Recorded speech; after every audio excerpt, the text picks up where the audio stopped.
Wanita hari ini. Wanita hari ini bijak mengatur, mengurus mata wataknya. Usahawanti, ibu, istri, permaisuri. Wanita hari ini di zaman moden masih kekalkan adatnya. Dihormati, disayangi, disanjungi. Wanita hari ini. Terus menginspirasikan kehidupan anda bersama kami di Wanita hari ini. Assalamualaikum, salam satu Malaysia.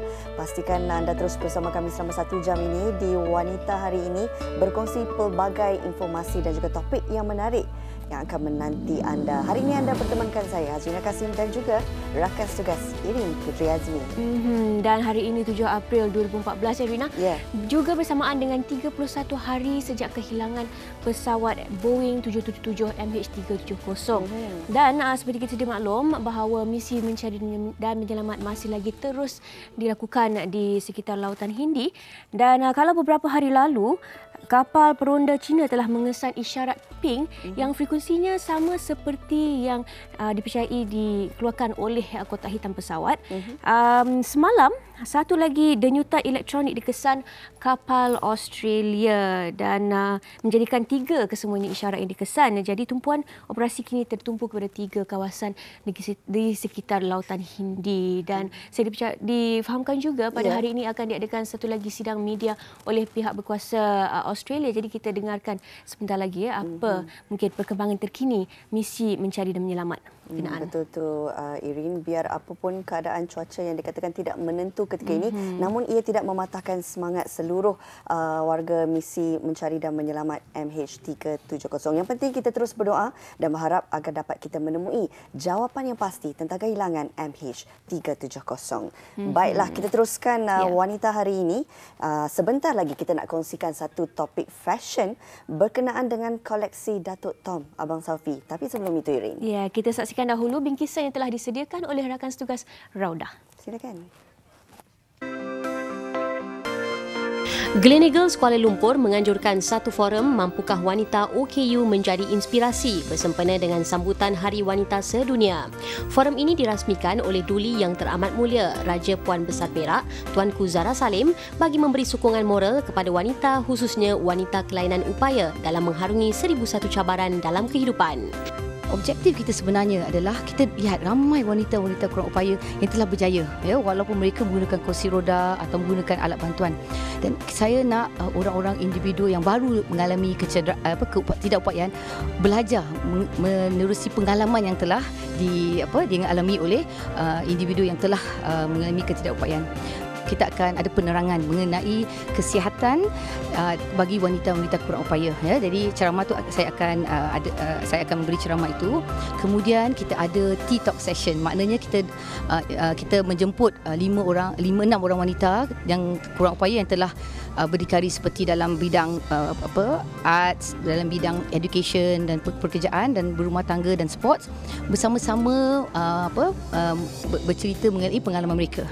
Dan insya-Allah kemudian kita akan ada pertunjukan bagi seorang yang telah mengalami kecederaan saraf tunjang menggunakan kursi roda, dan actually is more to bagi semua berinteraksi. Ceramah bertajuk Kesihatan dan Kesejahteraan dalam kalangan wanita kelainan upaya ternyata bermanfaat kepada mereka bagi membendung komplikasi kesihatan yang kritikal. Untuk wanita-wanita yang kurang upaya, sangatlah mustahil untuk mereka menjaga kesihatan mereka. Kerana kita lihat sekarang ni banyak penyakit-penyakit yang menyebab seperti kencing manis, darah tinggi, dan juga penyakit-penyakit seperti ketumbuhan, kanser breast, payudara dan lain-lain. Jadi wanita kurang upaya perlu menjaga kesihatan mereka. Okey, apabila kemudahan disediakan dan juga kalau orang ramai terima kita sebagai wanita biasa, itu akan memberi kita suatu kekuatan dan juga penerimaan kita sebagai ahli masyarakat. Jadi itu akan menjadikan kita macam sama rata dengan masyarakat lain. Ia akan memberi semangat kepada OKU untuk menceburi macam bidang pekerjaan ataupun bidang sukan, bidang perniagaan dengan lebih keyakinan. Hakikatnya, ramai wanita kelainan upaya masa kini mampu membawa perubahan dan menyumbang kejayaan yang besar kepada negara menjelang 2020. Bingkisan istimewa yang telah disediakan oleh rakan tugas mengenai istimewa Hari Wanita Sedunia memberi semangat kepada wanita-wanita kurang ataupun kelainan upaya. Kami akan berehat seketika kembali nanti untuk kita saksikan koleksi fashion dari Datuk Tom Abang Saufi. Jangan ke mana-mana.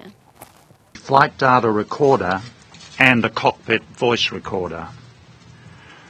Clearly, this is a most promising lead, and probably in the search so far, it's probably the best information that we have had. And again, I would ask all of you to treat this information cautiously and responsibly until such time as we can provide an unequivocal determination. We haven't found the aircraft yet. We need further confirmation. And I really stress this. It's very important. Ocean Shield remains in the immediate area and continues to try and regain contact with the towed pinger locator. To this point, it has not been able to reacquire the signals. There are many steps yet before these detections can be positively verified as being from missing flight MH370. Firstly, we need to fix the position. Then the Ocean Shield can lower the autonomous underwater vehicle Bluefin 21 into the water and attempt to locate wreckage on the sea floor. Another source of evidence such as wreckage would verify this lead.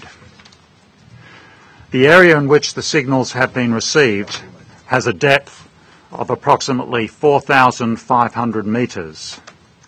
This is also the limit of capability of the autonomous underwater vehicle. I need to be honest with you. It could take some days before the information is available to establish whether these detections can be confirmed as being from MH370. In very deep oceanic water, nothing happens fast. Of course, I will update you once we have an unequivocal determination. Ocean Shield will stay in its current area until such time as it can verify or discount the detections as being from MH370. Work continues by Ocean Shield to refine the pinger detection location. We will continue to follow a methodical and carefully planned process of investigation to verify or discount. A few words about today's search. Up to 9 military aircraft, 3 civil aircraft and 14 ships will assist in today's search. The search area is around 234,000 square kilometres. Good weather is expected throughout the day with showers in the afternoon, although this is not expected to affect the search. Again, I thank all the men and women assisting in the search effort, including military personnel from around the world and state emergency service volunteers from around Australia who have given freely of their time. The efforts of everyone involved are deeply appreciated. At yesterday's media conference, I said I would come back to you on some relevant matters. The Chinese ship Haixun 01 was on the southern extremity of the search area when it first detected a pulse signal. Let me say a few words about the search area, and I'm going to refer to a map which will be available on the net following this conference. Now, you might all recall the analysis by the expert team that I referred to, I think 3 or 4 days ago. This was the analysis of the satellite signals and the aircraft simulation work, and what that revealed was there were a series of arcs which signified where each exchange or handshake occurred between the satellite and the aircraft. The sixth exchange is represented by this line here. A short time after the sixth exchange, there was another exchange with a slightly different signal. This was a matter of, I think, about 8 minutes after the sixth ping, and the expert team consider this as very significant. They think something happened at that stage, and we assess that that's about where the aircraft would have run out of fuel. Now, the search area is the underwater search area, which is reflected here. In other words, the area where the aircraft might have entered the water is reflected by these boxes here. Do not worry about the other search areas, because the aircraft have been looking for wreckage on the surface and have been taking account of 30 days of oceanic drift. But the satellite has essentially given us this area here as the most likely place where MH370 entered the water. Now, what's significant about this is that yesterday, or a couple of days ago, Haishwin 01 had its encounter with the electronic pulse in this location here. Ocean Shield is currently working up in this location there. So all of the search underwater is being enabled by that wonderful work that was done by the expert team in Kuala Lumpur.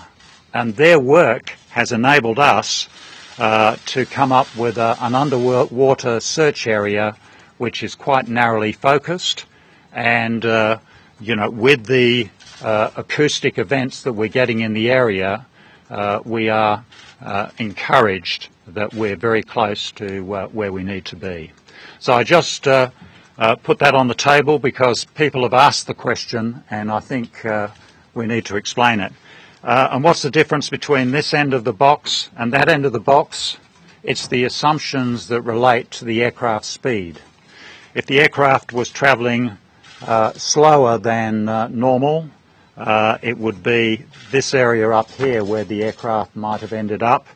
If the aircraft was travelling faster than perhaps normal, or a bit faster than here, it would end up in this area here.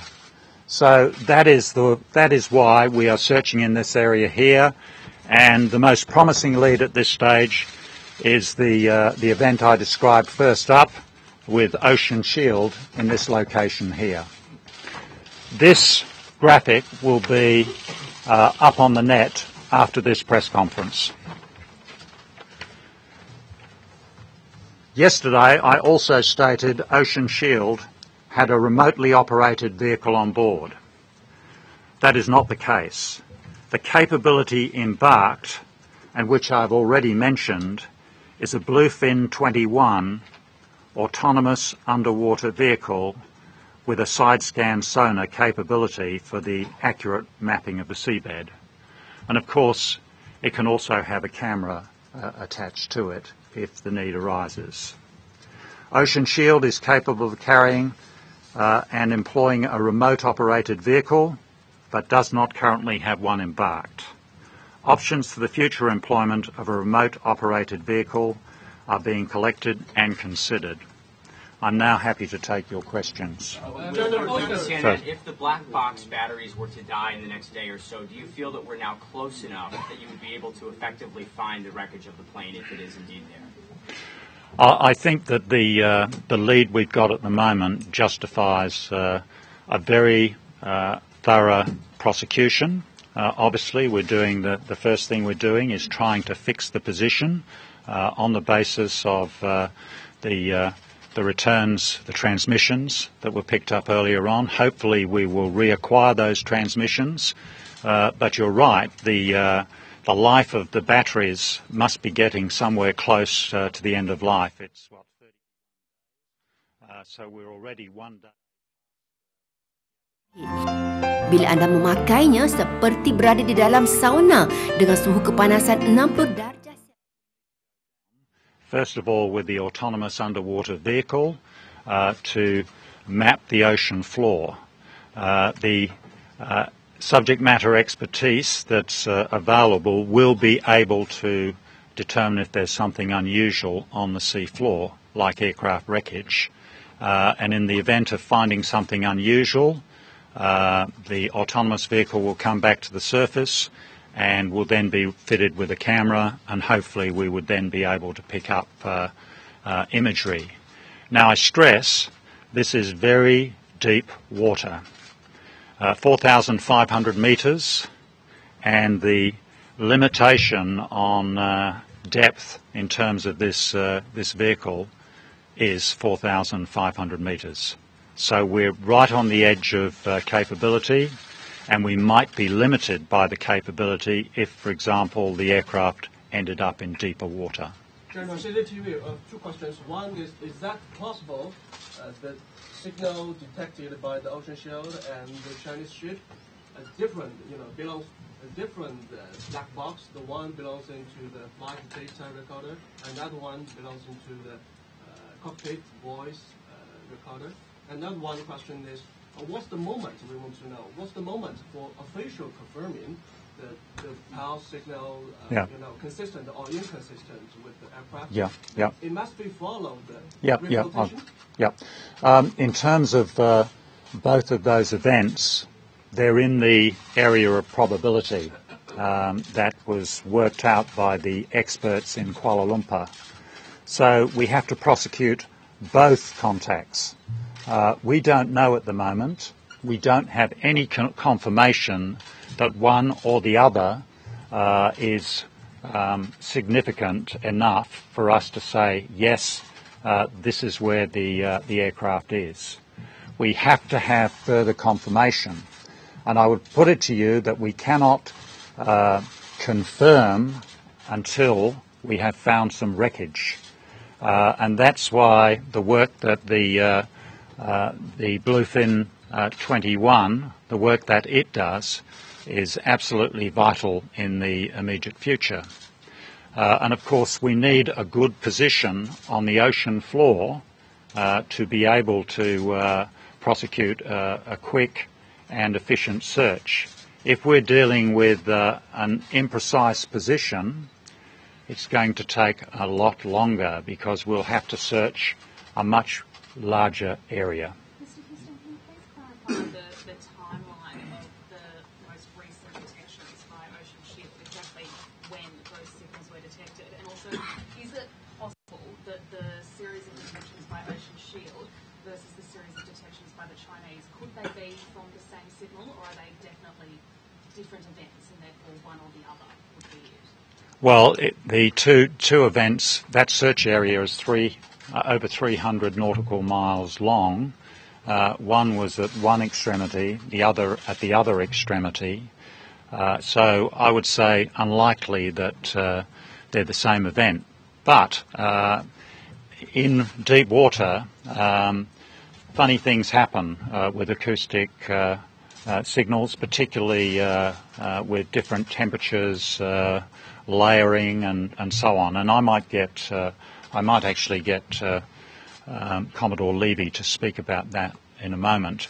In terms of time frame, I don't think you were here yesterday, but I referred to the fact that just before the press conference we were starting to hear that Ocean Shield had made a contact, but we had no detail at that stage. And over the last 24 hours, and indeed probably for the next 24 hours, Ocean Shield will continue its runs back and forth over the area.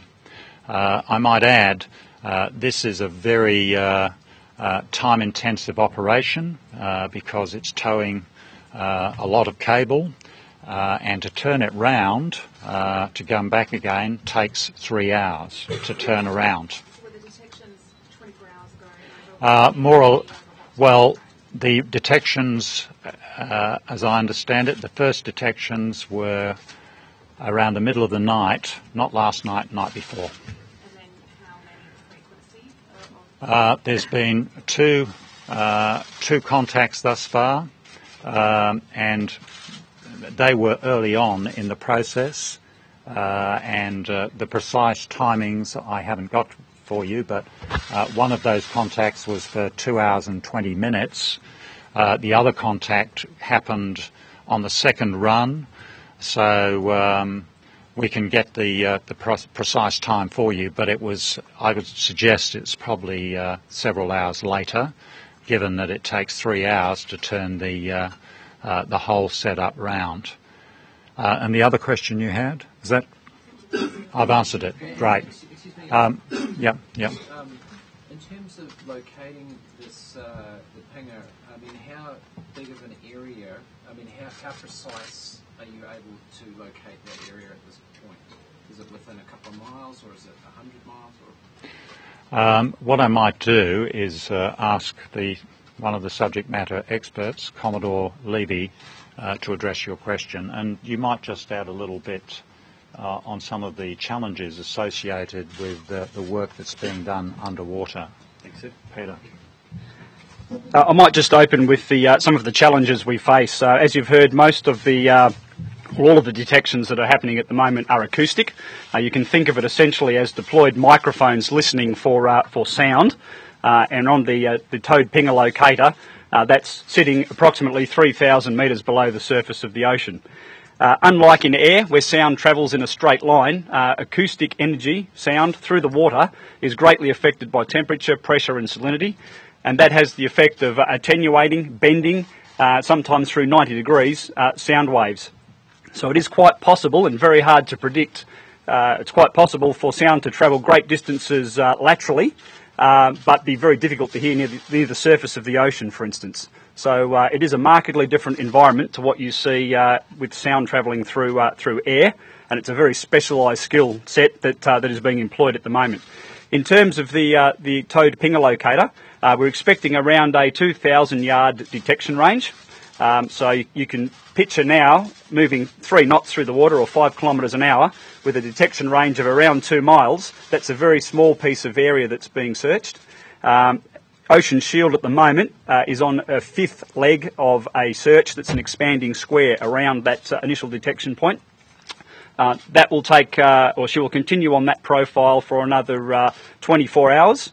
If they gain another acoustic event on that towed pinger locator, that will be the trigger at the moment to launch the autonomous underwater vehicle with a more accurate sonar and potentially camera for mapping and visually looking at the ocean floor. But at the moment that's not deployed. The focus is on trying to reacquire the acoustic signal that they had 24 hours ago. In terms of area, by the end of tomorrow, when they've completed their runs, they expect to have a 3 by 3 mile box searched. So it is quite a small area that will be searched very thoroughly, but it is a very small area, and that gives, I hope, some sense of the challenges that they're facing out there. Keep in mind, each of the runs that they conduct is around 7 miles long, with the turn at the end, and it takes quite some time, around 7 to 8 hours to do each leg and do the turn at the end. They need to steady on the new course and allow the towed pinger to complete the turn and settle down. So it is a very, very slow and painstaking process. We have the best in the world out there doing it, though. So we're confident that if there is the pinger out there and it's still radiating, we're quite confident that we should find it. We've got the best in the world engaged in this task.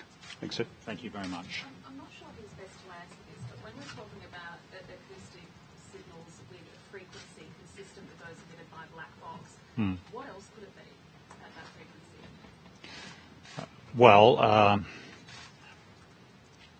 I think we just have to be very, very careful because we need to confirm it, in my view, with imagery of wreckage. I don't. Well, my view is, my personal view is, probably not.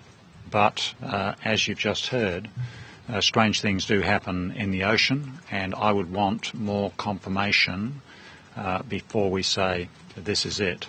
The point is that this correlates very well with the work that was done in Kuala Lumpur, essentially this has been done without finding any wreckage thus far. I think it's quite extraordinary. And what I'd like to see now is us find some wreckage, because that will basically help solve the mystery. And I would ask you to respect that, because fundamentally, without wreckage, we can't say it's definitely here. We've got to go down and have a look, and hopefully we'll find it somewhere in the area that we've narrowed to. How optimistic are you at this point? Well, I'm much more optimistic than I was a week ago, and some of you saw me a week ago. I was really concerned because we hadn't found any wreckage, which is usually, I think in most other searches of this nature, the narrowing of the search area and the eventual finding of the downed aircraft has been enabled by wreckage on the surface. Just wait a minute. And essentially, this, to my knowledge, right in the middle of the ocean, this is quite an extraordinary set of circumstances that we're now in a very well-defined search area, which hopefully will eventually yield the information that we need to say MH370 might have entered the water just here. You mentioned yeah. I think you said there were two distinct opinion returns that were reportable, potentially from the black data report and the report. Yep. Did you get a sense of how far apart those two distinct opinion returns were? I'll get the subject matter expert to have a word. I've heard the what we've got is we've got a visual indication on a screen.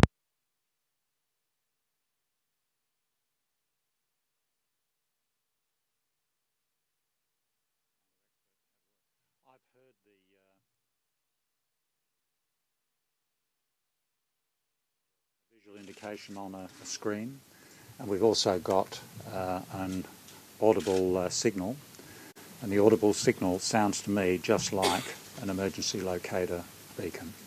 And what we're talking about, there were two separate pingers. So what we're probably looking at on the second run is the fact that we probably had not only the main emergency locator beacon, but also the cockpit voice recorder.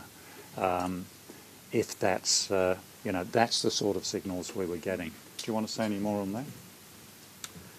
Thanks, sir. My understanding is they were around 2,000 yards, just under 2,000 yards. The towed pinger. The effective movement through the water slows down. The pinger will sink because the effective ship movement is reduced. So it's brought up close to the surface. That also helps speed up the turn. And once they're around, it's then deployed fully again. So the first detection was obtained whilst the towed pinger locator was at a relatively shallow depth. And given that it's within about 1,800 yards to 2,000 yards, the two detections, that would be consistent with the sound anomalies that I mentioned before, the different propagation paths. So it's quite possible that even though they assess it to be within around 1,800 yards apart, it's quite possible that it could actually be from the same source on the seabed. In case you are unable to reacquire the acoustic signal, what would be your next course of action? Well, we're very focused at the moment on exhausting the investigation into that source. And that's going to take quite some considerable period of time. For example, for the rest of the day, I would imagine, and probably into tomorrow, we will still be doing towed pinger runs over this area. Now, when that's finished, probably the next thing would be to, let's say if we find we're able to fix the location, we will send the autonomous underwater vehicle straight down. If we're unable to fix the location, the people who are out there have to do an analysis of everything they've got and make an assessment as to whether they would deploy the underwater vehicle to go down and have a look in the most likely area. So I would anticipate that's what will happen. The underwater vehicle will be deployed and will continue the work. And just to emphasise again, if we have a large area of uncertainty, it will take several days to actually cover a fairly what would appear to be a fairly small area. Things happen very slowly at the depths that we're dealing with. Do you want to say any more about that? It's probably. I think that covers it. And this the area, the designated search area, are there any waters that are deeper than 4,500 meters? Absolutely. We are dealing with very deep water. Some of the water out there exceeds 5,000 metres, which is going to be very challenging and very demanding, and we will need other vehicles to go down there to that depth. So far, you can see. I just want to know. Could we this gentleman here first, please? So we can see that you got some useful information by the ship search. Does it mean you will reduce the aircraft search in the future? No, not at all. Not at all, because I mentioned the need to find wreckage. We have not seen any wreckage at all yet, and I think in previous incidents, accidents involving aircraft over the water, sometimes quite a big piece of wreckage is found in the water. Witness what happened with the Air France disaster a few years ago. The only large piece of wreckage that was found on the surface was actually the tail. So I think we need to continue the search. And again, I emphasise, this is not the end of the search. We've still got a lot of difficult, painstaking work to do to confirm that this is indeed where the aircraft entered the water. I would not be prepared to confirm that this is the spot where the aircraft is at the present, on the present evidence. We need more evidence, and the best evidence we could find is imagery from the autonomous vehicle that suggests the wreckage is on the bottom of the ocean, and a photograph that demonstrates that, and we can then say this is where the aircraft entered the water, and the wreckage is on the floor of the ocean. If you were to find that wreckage on the floor of the ocean, what would be the next step? Well, we then go into the recovery operation, and the recovery operation, as we saw with the Air France circumstances, will take a long, long time. And just depending on the circumstances, I'm not prepared to speculate about that. We would need to, the starting point will be to sort of map where wreckage is and all the rest of it, and that will take a period of time, and that will be the vital starting point for whatever unfolds after that. But it's very deep water, very difficult. I guess I was involved as Chief of the Defence Force with the recovery of a helicopter off the coast of Fiji. We knew exactly where the helicopter went into the water, and it took us a long, long time to recover the Black Hawk and the person who was inside it. So I just emphasise nothing will happen quickly. We're talking about a long operation here which will be measured in months, and we have yet to find the aircraft. Okay? One more question and I'll take it over here. Wanita hari ini.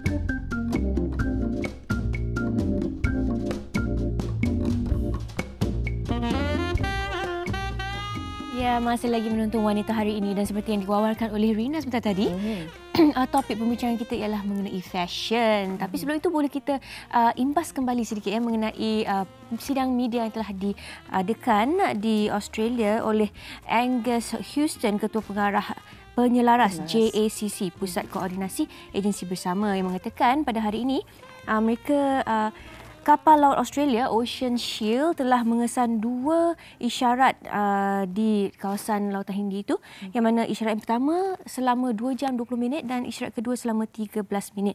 Dan dianggarkan kawasan itu adalah sedalam 4,500 meter, betul-betul dalam tu, Rina. Betul tu, Irin. Dan yang pastinya hari ini juga melibatkan 12 pesawat dan juga 14 kapal yang memberi tumpuan kepada kawasan isyarat getaran dikesan. Kapal laut Britain dengan kelengkapan yang canggih juga dikatakan akan tiba hari ini di Lautan Hindi untuk mengesan bunyi yang dikatakan itu. Baiklah, itu antara sedikit rumusan daripada sidang media yang diadakan sebentar tadi. Kita nak teruskan dengan perbincangan kita mengenai topik fashion, iaitu daripada koleksi Datuk Tom Abang Saufi. Sebelum tu, apa kata kalau kita saksikan dulu VT Fashion. Ya, yang telah disediakan oleh Nabiha. Silakan. Kuyak Fest yang berlangsung dari 5 hingga 6 April lalu di The Strand, Kota Damansara mendapat sambutan menggalakkan dari warga kota. Dengan penyertaan 160 peniaga yang menjual pelbagai rekaan street fashion, membuktikan trend bazar masih diminati pencinta fashion, khususnya golongan wanita. Bazar kali ini adalah kali kedua kita, di mana pada bulan 2 tu hari kita dah buat yang pertama. Yang kedua kita bertemakan Koyak Festival, di mana semua orang yang datang sini pada hari ini akan shopping kaum-kaum punya sale, sebab most of our vendor dekat sini dia orang buat sale yang untuk raya akan datang. Kita nak merapatkan lagi artis dan juga peniaga-peniaga lain, so dia orang boleh mix around. Kita ada Nazim Osman, kita ada Ira Shazira dan juga Azad. Dan si kecil molek Putri Bakis pun ada juga bersama kita pada kali ini ya. So insyaAllah yang akan datang kita buat lagi meriah lah.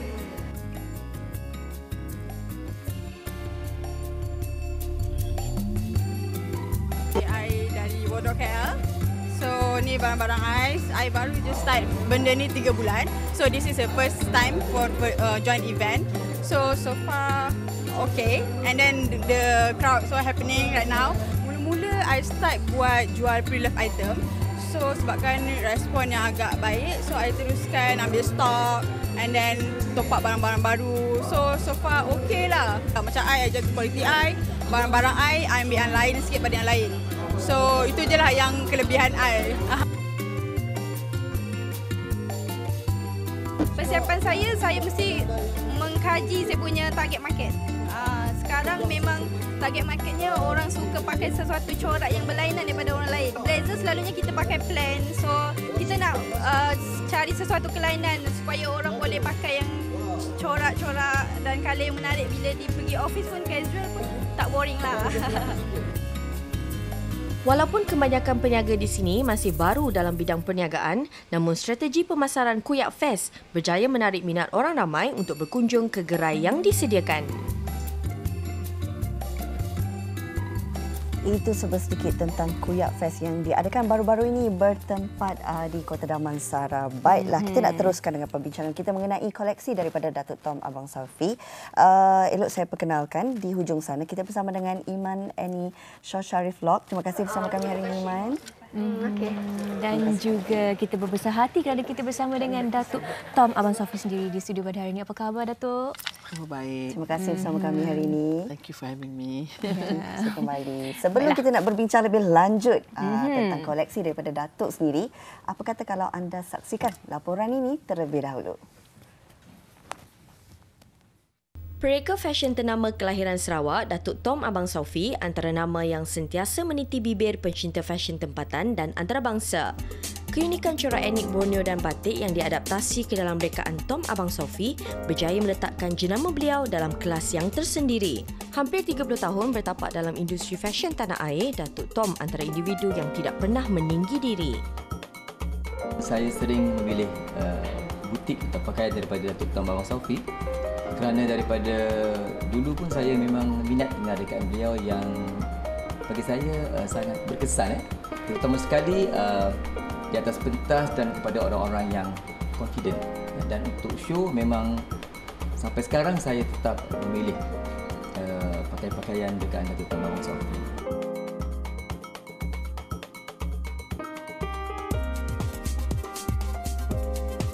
Datuk Tom Abang Sofi ini bagi saya adalah salah seorang pereka fashion Malaysia yang saya anggap sangat-sangat berjaya kerana orang tidak merasa segan memakai fashion-fashion ciptaan beliau walaupun ada orang lain yang memakai pakaian tersebut dalam satu majlis. Ini bermakna mereka bangga untuk memakai fashion tersebut. Apabila masyarakat berbangga dengan seseorang, sudah pastilah orang itu boleh menjadi seorang yang menjadikan contoh.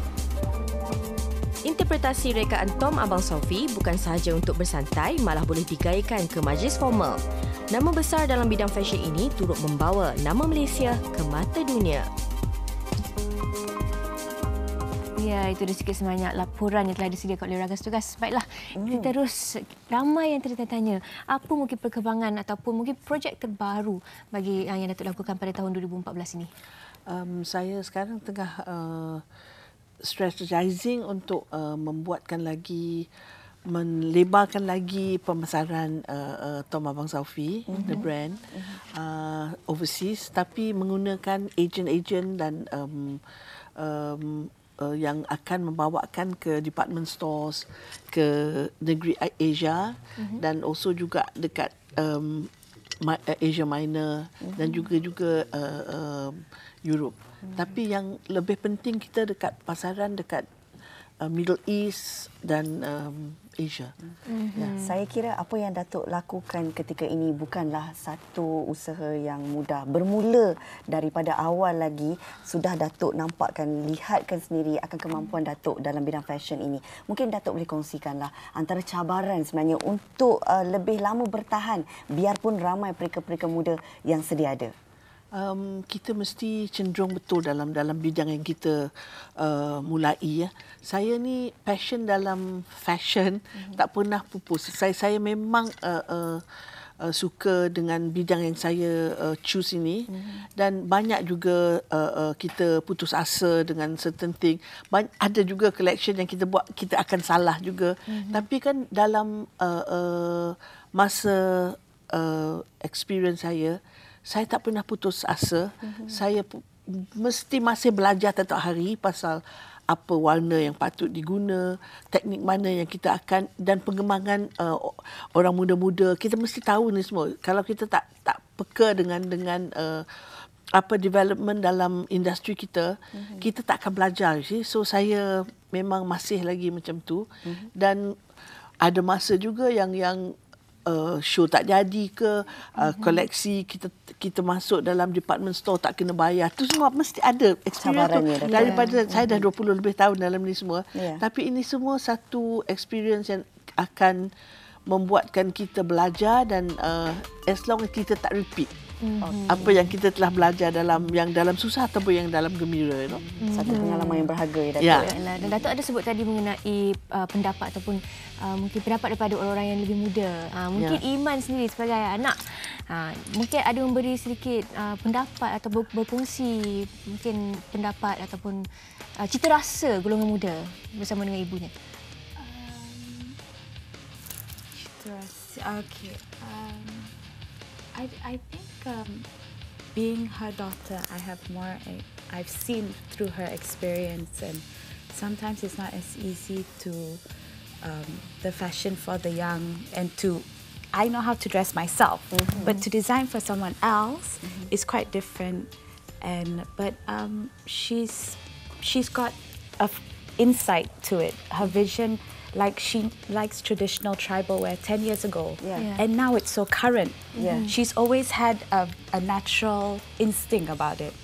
So I think that's what I've learned from it. But Iman pun ikut saya dalam fashion show kan, daripada dia 2-3 tahun, you know, like memang membesar dalam dunia fashion ya. Kalau kita lihat ya Datuk, Iman sendiri berkecenderungan untuk terlibat sama dalam dunia fashion. Bagaimana Datuk sebenarnya melihat keupayaan Iman untuk berkarya dalam dunia fashion tempatan? InsyaAllah kan kita ni mesti membimbingkan siapa mahu yang masuk dalam industri ni. Iman experience dia dengan saya, dah belajar selalu. Dia jadi stylist saya pergi Paris. Dia membuatkan styling saya dengan some other shows yang saya tak dapat pergi semua. Jadi dalam masa ni tahap dia pun dah macam ada experience lagi.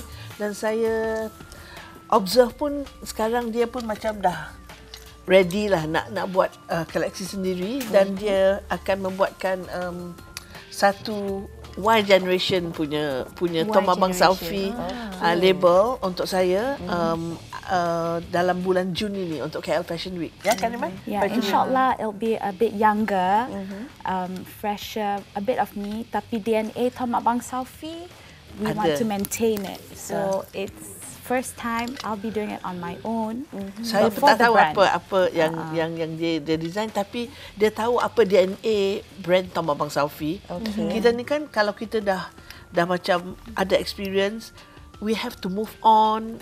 Kita mesti membuatkan itu lasting, you know, label tu, because itu label. Saya memang nama sama, tapi label tu mesti grow dengan generation baru. But it's not easy, you know, to do. Actually, it's been quite cobaan. I don't know how the stress, the commitment for a show. She's been 20 years in it, and I've only committed a few months. But sometimes the worry, orang akan suka tak design tu, or you know, will people? Saya pun sama Iman. Mami pun sama, you know, because the stress sometimes tak tidur. I don't know how mom can do it for 20 years and still want to be, you know, in the industry up. But yeah. Tapi Iman sendiri mungkin boleh kongsikan apa agaknya yang nak membezakan antara koleksi Iman dan juga Datuk sendiri supaya ada identiti keremajaan dan sesuai dengan cita rasa golongan muda. I think I am more safe, to be honest. Mummy very fashion forward. My designs are always quite safe. There's a lot of black mixed with color, more bold mixed with traditional tribal, and also it's also for a bigger person like Khloe Kardashian size. You know, I know, but yeah. Masih lagi DNA Tom Abang Saufi lah yang boleh, macam tadi kan model satu kecil, satu size yang boleh digunakan untuk banyak orang, sebab yang memakai itu akan membuat statement sendiri kan. Macam even you can wear the thing even though you hamil 7 bulan. You know, because it's very user friendly kan. So Iman tahu DNA and it'll be mixed where it can be used night, day. And yeah, it's difficult to design for other people, other body types. And that's been a journey that I've learned slowly. I've learned from my mom, like seeing her backstage and whatnot, but designing a collection, and that's not just for you. Kalau kita pergi shopping, kita tahu, oh, I'm looking for this, apa kita suka. But this one is, I've got to design for the public, so it's been difficult. And I have to cabaran. Tapi saya experience saya, memang saya suka shopping dengan orang juga. Daripada sebelum saya fashion designer, saya ada 6 sisters kan. Semua berbeza dengan style sendiri tau. So I suka shopping for them. So at least you ada satu sister saja. So experience tak berapa lebar lah. Baiklah. Datuk mungkin boleh terangkan sikit tentang koleksi yang sedang digayakan. Saya nak menunjukkan songket boleh juga dipakaikan untuk pants dan ini menggunakan kain tradisional kita kan, batik. Betul. Dicampurkan dengan motif lain dan dan dimix dengan kain polos. Jadi then you boleh tunjuk macam seperti satu gambar kan, satu gambar kadang-kadang kita macam-macam motif dalam. So saya interpretkan juga dalam kita memakai baju, kita pun nak menunjukkan satu canvas yang ada berwarna semua. So kita membuatkan canvas dalam bilik untuk memberikan seri kepada bilik. Jadi ini kan kalau kita attend function, kita membuatkan seri jugalah untuk satu lunch atau satu dinner. Bagaimana pula pandangan Datuk apabila koleksi ataupun rekaan batik ini sudah pun diterima di peringkat antarabangsa? Alhamdulillah, masa saya dulu sebelum saya menggunakan chiffon dulu. Dulu chiffon hanya untuk selendang tu semua, tapi saya membuatkan tu dalam 11 tahun yang dulu. Dan yang saya ingat hanya sebab orang lain yang mengatakan saya masa dia orang interview, dia kata kelebihan Tom Abang Safi, you membuatkan baju yang di dalam dipakaikan di luar sebab dia menjadikan lebih glamorous. Saya kata alhamdulillah lah kalau orang boleh ingat macam tu. Chiffon pun sama. Jadi kita membuatkan tradisi menggunakan batik tapi memakaikan kain yang cantik di atas kulit. Itu yang saya suka dan itu diterimakan banyak orang overseas. Baiklah, dan sekarang ni model telah menggayakan satu lagi koleksi daripada Datuk. Mungkin Datuk boleh terangkan? Ini memang iconic print saya yang saya suka menggunakan orang ulu dan the swirl of life. Tapi ini kan untuk seorang yang berbadan kecil juga boleh memakaikan. Ini saya memang koleksi ini saya menggunakan inspiration daripada sari juga. Dan this has become popular dalam klasik design saya yang kita panggil ini Gigi. Baiklah. Dan Datuk sendiri terlibat dalam Islamic Fashion Festival di yang sempena Paris Fashion Week pada tahun 2013. Tahun 2012 kita ada pergi dengan Islamic Fashion Festival on the fringe of Paris Fashion Week. Jadi kita membuatkan satu showing dekat Four Seasons in Paris, George Sang. I mean lokasinya memang cantik sekali dan orang, even the reporters, the press sana pun bangga juga dengan collection tu. Sebab banyak juga kita membuatkan dua Persian designer, saya dan satu daripada Indonesia. Dan juga somebody muda daripada sini, siapa dia?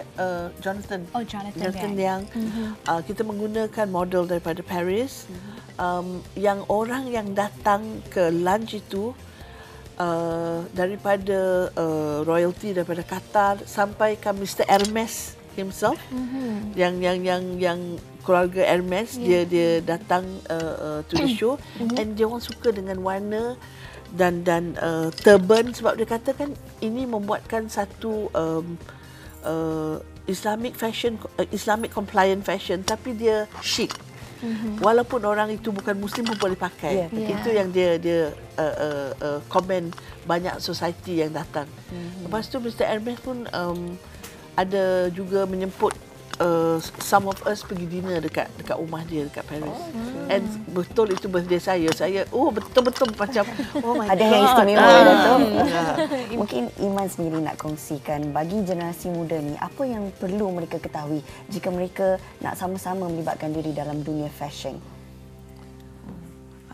Well, Imam baru start, so nak komen pun takut. Mungkin dari segi pengalaman yang diperolehi daripada ibu. I think dari mommy's experience, what I can say is, if you love it, it's your passion, and selalu there'll always be trial and error. There is always failure or mistakes that you will make, but that is actually to make you better. And I think you just have to be committed and just know that that's what you want to do. And she just does it. She loves it, enjoys it. And I think in fashion, what I've learned through Mami suka dress people. She likes to design and see. It's not just about herself. It's not the glamour.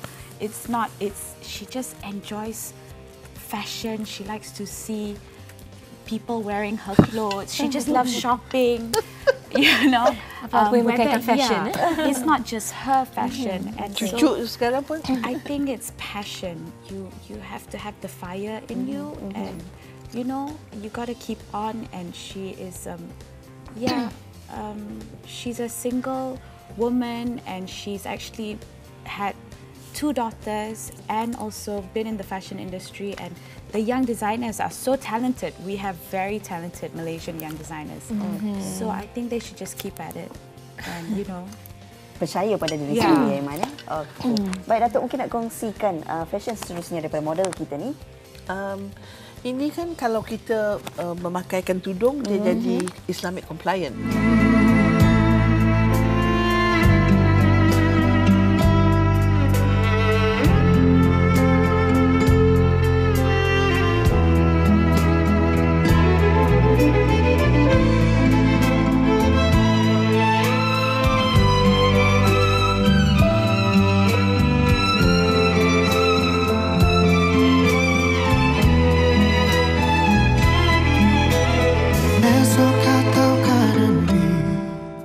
Ampuni semua salah